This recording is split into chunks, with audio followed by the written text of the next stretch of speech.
ব্রাসেলসের রাজপথে সোমবার এক অন্যরকম দৃশ্যের দেখা মেলে। চোখে পড়ে প্রেসিডেন্ট ডোনাল্ড ট্রাম্প এবং রুশ প্রেসিডেন্ট ভ্লাদিমির পুতিনের বিশাল দুটি আকৃতি।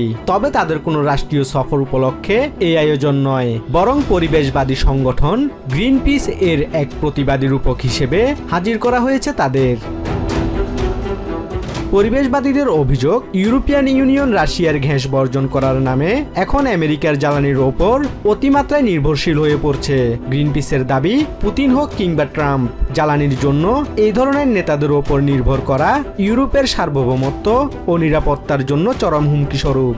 The imports of gas from the United States are booming, but the EU shouldn't be handing the keys to our energy system to an unreliable partner like Trump. 2026 সালের শুরু থেকেই ইউরোপের জ্বালানি বাজারে আমেরিকার প্রভাব বাড়ছে। তবে গ্রিনপিস মনে করিয়ে দিচ্ছে, রাশিয়ার উপর নির্ভরতা কমানোর অর্থ এই নয় যে অন্য কোনো প্রভাবশালী নেতার কাছে জিম্মি হওয়া, বরং সৌর কিংবা বায়ু শক্তির মতো নবায়নযোগ্য উৎসে বিনিয়োগ বাড়িয়েই সত্যিকারের মুক্তি সম্ভব। Europe has to break free from tyrants and transition to a renewable energy system that cannot be controlled by dangerous leaders. এদিকে ব্রাসেলসে এক ঐতিহাসিক বৈঠকে 2027 সালের মধ্যে রাশিয়ান গ্যাস আমদানির ওপর চূড়ান্ত নিষেধাজ্ঞা জারিতে একমত হয়েছে ইউরোপিয়ান ইউনিয়ন। ইউক্রেন যুদ্ধের প্রায় 4 বছর পর মস্কোর সাথে জ্বালানি সম্পর্ক পুরোপুরি ছিন্ন করার এই সিদ্ধান্ত এখন আইনগতভাবে বাধ্যতামূলক। This regulation, REPowerEU, introduces a stepwise prohibition of imports on liquefied natural gas and pipeline gas from Russia, with a full ban from the end of 2026 and autumn 2027.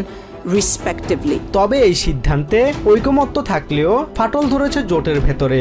Hungary O Slovakia এই নিষেধাজ্ঞার বিপক্ষে vote দিয়েছে এবং Bulgaria ভোটদানে বিরত ছিল।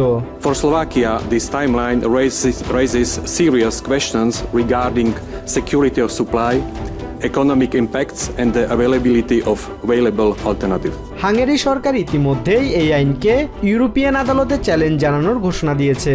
তা সত্ত্বেও সংখ্যাগরিষ্ঠতার ভিত্তিতে পাশ হওয়া এই চুক্তি অনুযায়ী 2027 সালের 30 সেপ্টেম্বরের মধ্যে ইউরোপের পাইপলাইনে রুশ গ্যাসের সরবরাহ পুরোপুরি বন্ধ হয়ে যাবে। Basudebnath, TVN 24 news desk. New York থেকে সম্প্রচারিত TVN 24 টেলিভিশন বিশ্বজুড়ে বাঙালির কণ্ঠস্বর।